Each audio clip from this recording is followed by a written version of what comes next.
அவர் பேசும்பொழுது இப்போ நீங்கள் பாஜக கூட கூட்டணி வச்சும்போது இதே மதசார்பின் பிரச்சனையா இல்லையா? இப்போ நாங்கள் கூட்டணி வச்சதா அந்த பிரச்சனையை உங்களுக்கு கேள்வி எழுப்புறீங்க. எதிர்க்கட்சி எல்லாத்தையும் சேர்த்து கேட்குறாங்க. அதனால அப்போ நாங்கள் கூட்டணியில் இருந்ததுனால உணர்ந்துக்கிட்டதுனால மறுபடியும் நாங்கள் அந்த தப்பை செய்யலை. அவங்க உணரல. அவங்க தலைவர் அவருக்கு வழிகாட்டியாக இருக்கக்கூடிய ஜெயலலிதா அம்மையாரே வந்து இனி எந்த காலத்திலும் பாஜகவுடன் நாங்கள் கூட்டணி வைக்க மாட்டோம் என்று சொன்னாரா, சொல்லவில்லையா? இவங்க வந்து ஜெயலலிதாவின் வாரிசுகளா அல்லது அமித்ஷாவின் வழித்தோன்றல்களா? இவர்கள் யாரை பின்பற்றுகிறார்கள்? தமிழ்நாட்டிலே இருக்கிற இந்த கூட்டணி அதிமுக தலைமையிலான கூட்டணியா, பாஜக தலைமையிலான கூட்டணியா? தேசிய ஜனநாயக கூட்டணி என்று அவர்கள் கிளைம் செய்கிறார்கள். இது தேசிய ஜனநாயக கூட்டணி என்றால் இந்த கூட்டணிக்கு பாஜக தலைமை தாங்குகிறது என்று தானே பொருள்.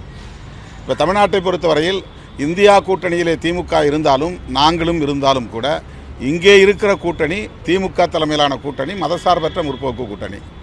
அப்படி என்றால் அதிமுக தலைமையிலான கூட்டணிக்கு என்ன பெயர்? முதல்வரை மோடி தீர்மானிப்பார் என்று சொன்னால் அதிமுக எந்த நிலையில் இருக்கிறது என்பது கவலைக்குரியதாக இருக்கிறது. ஏற்கனவே ஒரு 3 முனை போட்டி இருக்கக்கூடிய ஒரு சூழல்ல 4வது முனை போட்டியா வரும் விஜய் அவரோட எத்தனை முனை போட்டி உருவானாலும் ஒவ்வொரு தேர்தலிலும் இது வழக்கமான ஒன்றுதான். எத்தனை முனை போட்டியில் உருவானாலும் இந்த தேர்தலை பொறுத்தவரையில் இருமுனை போட்டி தான். திமுக தலைமையிலான கூட்டணிக்கும் அதிமுக தலைமையிலான கூட்டணிக்கும் இடையிலான போட்டியாகத்தான் இந்த தேர்தல் அமையுமே தவிர பல பேர் தனித்து போட்டியிடலாம், தனி அணியை உருவாக்கலாம், புதிய கூட்டணியை கட்டமைக்கலாம்.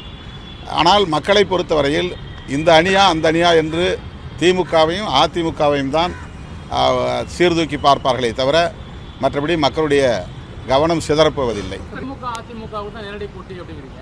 விஜய் ஒரு பொருட்டே இல்லை நீங்க கருதுறீங்க, எடுத்துக்கலாமா? அது உங்கள் யூகத்துக்கே விட்டுறேன் நான். அவரும் நிற்கிறார். போட்டி வந்து எப்போவுமே இருமுனை போட்டி தான் தமிழ்நாட்டை பொறுத்த வரையிலும். எங்கேயுமே அப்படி தான் நடக்கும். தமிழ்நாட்டில் எப்போவுமே இருமுனை போட்டி. பிளே ஸ்டோர் மற்றும் ஆப் ஸ்டோரில் இருந்து பாலிமர் செயலியை QR கோடு மூலம் பதிவிறக்கம் செய்யுங்கள். செய்திகளை உடனுக்குடன் பெறுங்கள்.